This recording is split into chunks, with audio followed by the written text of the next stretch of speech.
88, I reviewed the Sansui G9000 receiver.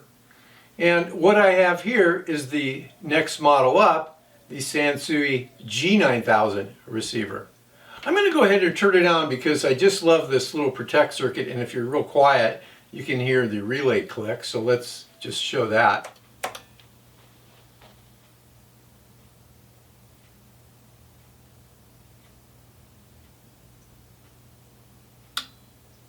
Now, the G9000 was I believe the third model down in 1978. I believe there was the G33000, then the G22000, and then the G9000. Now, this guy's rated at 160 watts per channel into either 8 or 4 ohms at not more than 0.03% THD. It is an extremely well-equipped receiver, and it came to me because the owner had a problem with it. He actually saw one of my videos and found out I was in Tucson, and he emailed me, and we got together after he told me the problem, and here it is. Now, the problem it had was that it would play for a few minutes, and then the left channel, I believe, would drop out. And if you crank the volume up fully or quite a bit, it would come back on again for a while. And he had just got tired of that happening and set it away for 10 or 20 years. So before he brought it over, I wanted him to make sure that the problem was going to do what he said, because I don't really like having an intermittent problem, especially something this big that takes up so much room. And when he brought it over, I hooked it up to my QA403 analyzer and the loads, and indeed, it lost a channel after it had been on for just a few minutes, so that was a good thing. So anyway, I'll talk a little bit about the repair that I found. It's very similar to the G8000 problem that I had. In fact, it's about identical to that problem, although it manifested itself a little bit differently. And then I'll go over, a standard tour of the front and the back, and then we'll have the covers off so you can see what kind of the circuitry looks like. It's a bit different on the inside than the G8000, and kind of I'll tell you where the problem was, and that's kind of will be the tour aspect, and then I'll present the measurements I made. I didn't really test it as a separate preamplifier or power amplifier. I tested it as a whole receiver, and we'll see how well it did for those specifications. So that'll kind of be the way that this video goes, kind of like most of my videos go. As far as requests for repairs, I do get those on occasion, and what I found is that most of the items would just way too much to ship to Tucson and back to where you're at, and so it's usually not something that I would recommend, and I think it's only happened once. But if you live here in Tucson and we can connect, that's a possibility, or maybe Phoenix if you wanted to drive up. But as far as shipping me stuff, that's probably not a good idea with the cost of shipping these days. Plus, I could get it, it may not be something I could repair or want to repair, that kind of thing as well. So there's a big cost in just shipping. So anyway, let's get on with the video. Here's a close-up view of the G9000, and we'll start over here with our 1/4-inch headphone jack.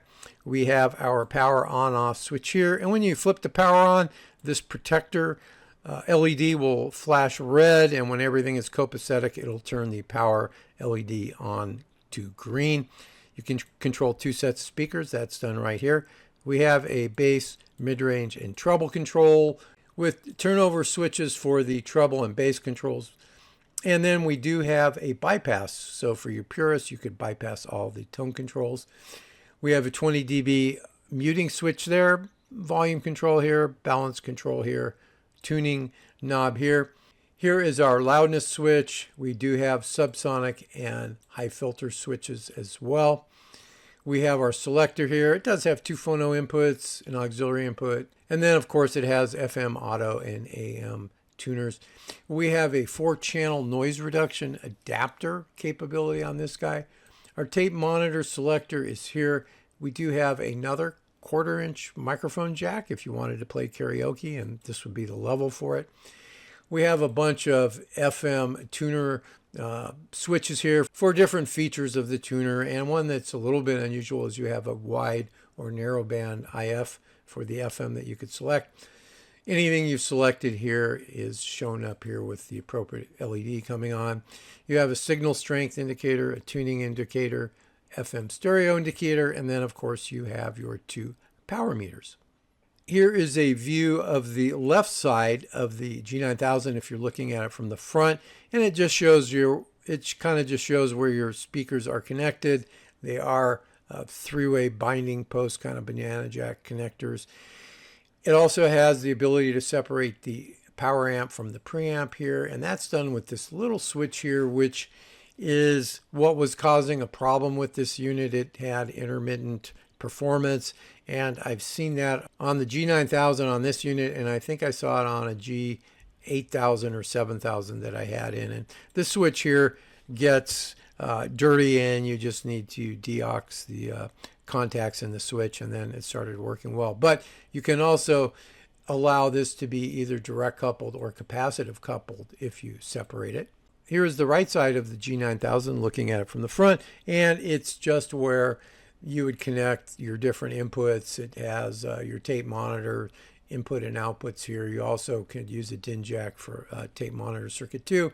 You have your grounding lug for your phono, and these are both moving magnet type phono inputs. And of course you have places for your AM or FM antennas. When you remove the G9000's case, this is the beautiful sight that you get to see with this nice toroidal power transformer, and then you have your power supply capacitors. It's a dual mono type of design, and it's just real pretty looking and very well laid out, and it's just real nice to look at this thing. Your output transistors would be along this heatsink, of course. And this would be a bottom view of the G9000, just kind of showing what you see once you remove the bottom cover and kind of how things are laid out. Right now, I've got the Sansui G9000 putting out about 5 watts into 8 ohm loads at 1 kilohertz. I adjusted the volume and balance controls such that I was getting about, we'll say 25.5 dB of gain. You can see that we're right around 5 watts, a little bit over that. THD looks really, really good here. SNR not bad, 79, 80 dB. So overall, it's off to a good start.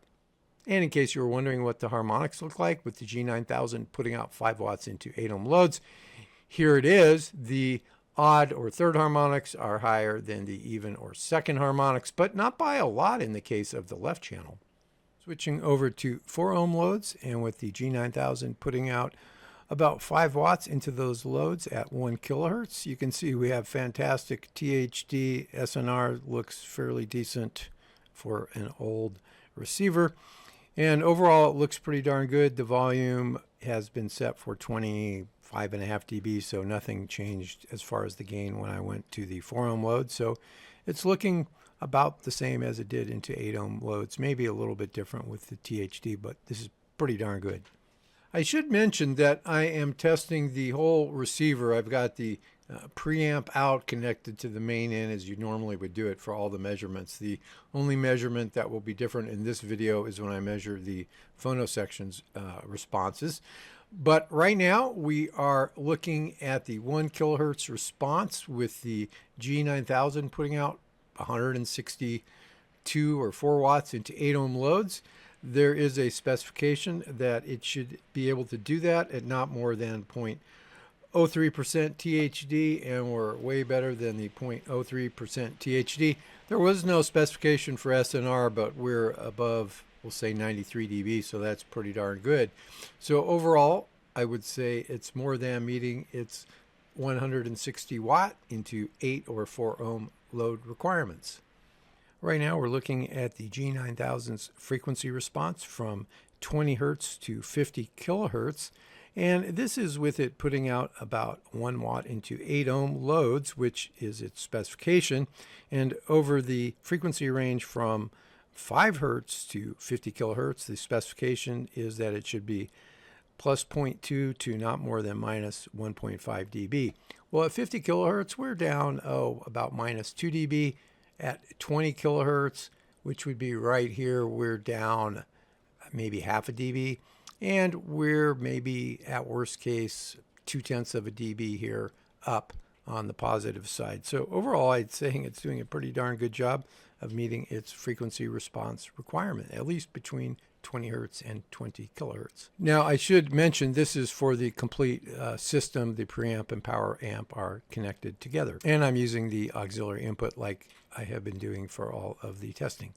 With the G9000 putting out about 1 watt into 4 ohm loads, here is our frequency response from 20 hertz to 50 kilohertz.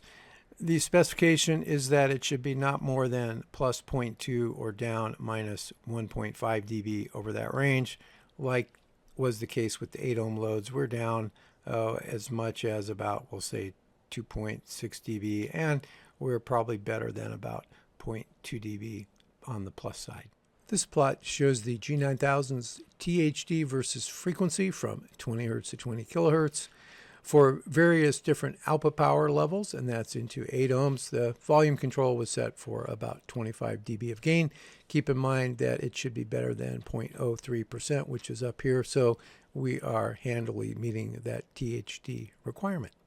Right now we're looking at the G9000's damping factor, and there was a specification that it should be greater than 60 from 20 hertz to 20 kilohertz, and we're not too far off. I mean, we're down here in the low 40s at 20 kilohertz, which is quite common, but for most of the band, we are above 60. So I would say it's pretty much meeting the damping factor requirement.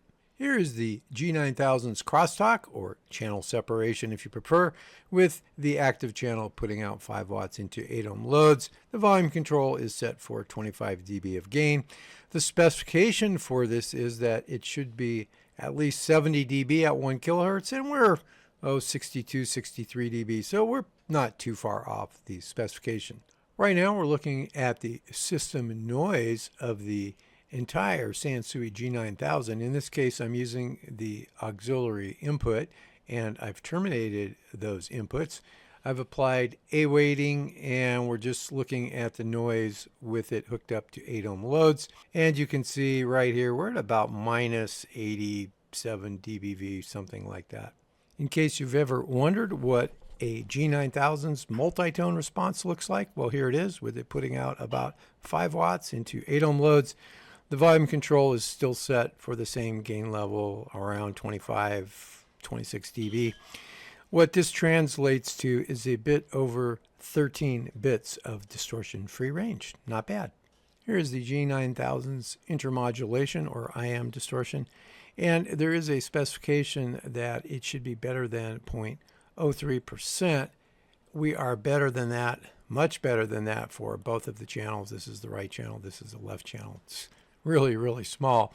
Now, this test uses a 60 hertz tone and a 7 kilohertz tone. The original spec required a 7 kilohertz tone and a 70 hertz tone. Both tests are using the 4:1 ratio, but those frequencies really aren't going to change this outcome. It's very, very good as far as the IM distortion. I've separated the preamp and power amp sections, and we're looking at the frequency response from the auxiliary input to the preamplifier output. The volume control has been set such that I got 0 dB of gain, and I'm applying a 0 dBV signal.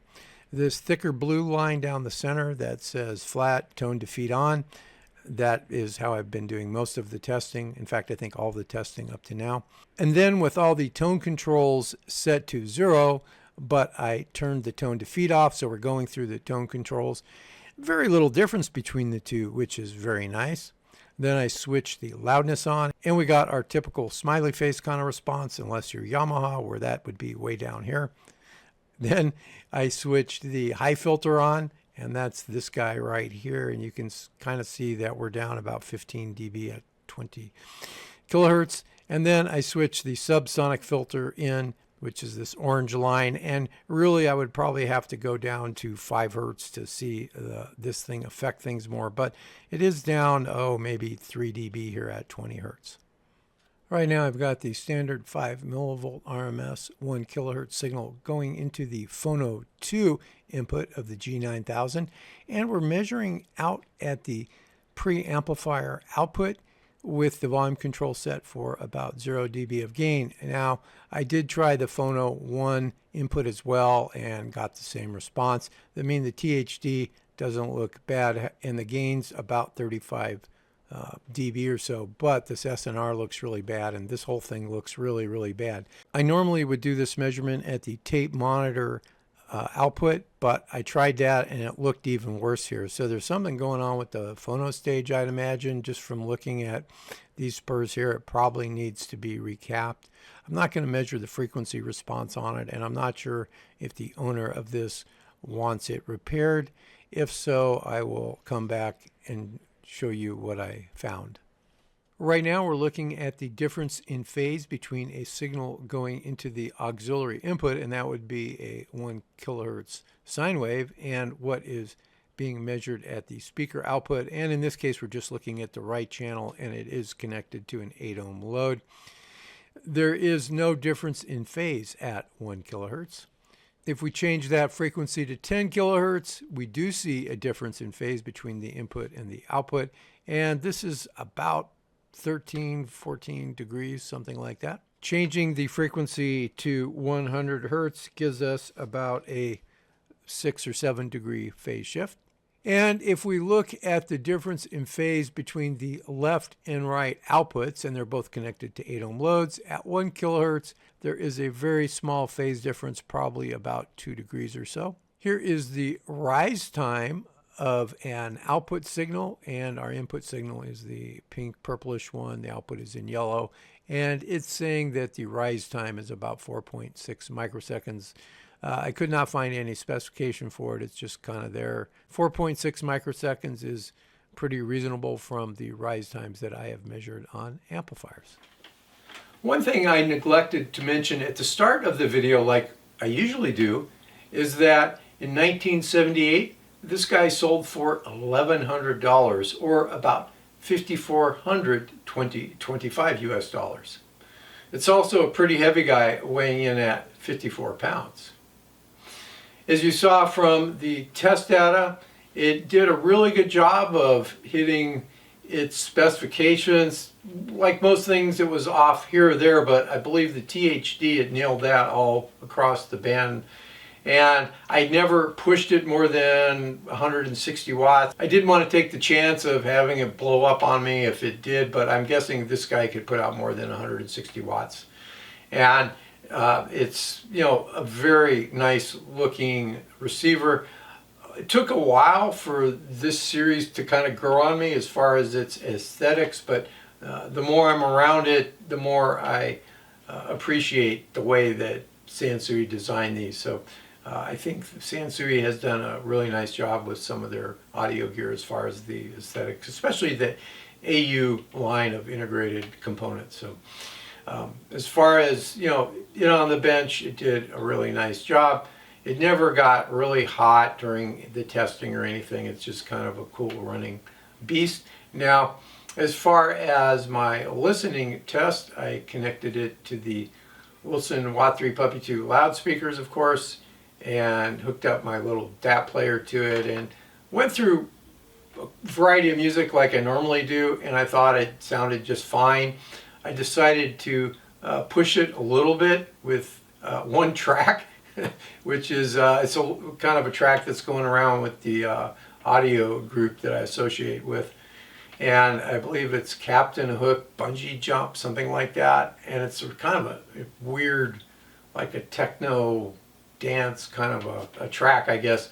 And at one point I had the volume up a little bit loud, and it was hitting 100. It got really loud all of a sudden when it just starts hitting that first really high bass section of it.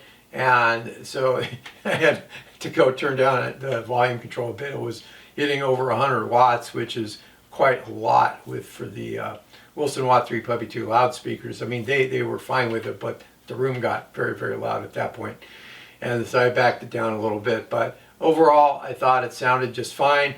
I listened to it with the loudness on most of the time, and it's just a very capable receiver. Now, I mentioned that the phono stage was really poor looking, at least the THD SNR. I didn't even look at the frequency response, and I did talk to the owner, and he got rid of all his records a long time ago, as well as his tape deck, so he wasn't at all interested in repairing the phono stage, so that will just stay like that.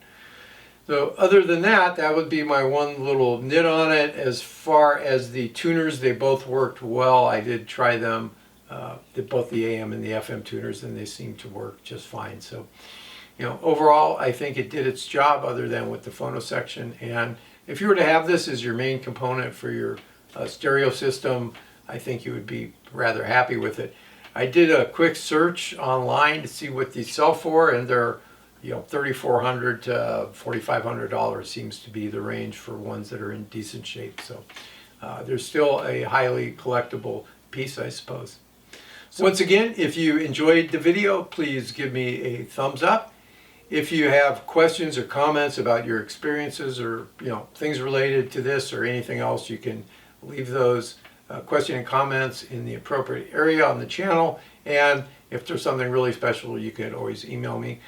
And if you have not subscribed to the channel, that's the only thing I kind of ask you to do. I don't do more than one video a week. I don't do shorts. So you're not going to get bombarded by vintage audio review with a lot of things. So it's kind of just once a week. And I hope you will consider subscribing. So once again, until next time, I hope you have a great day or night.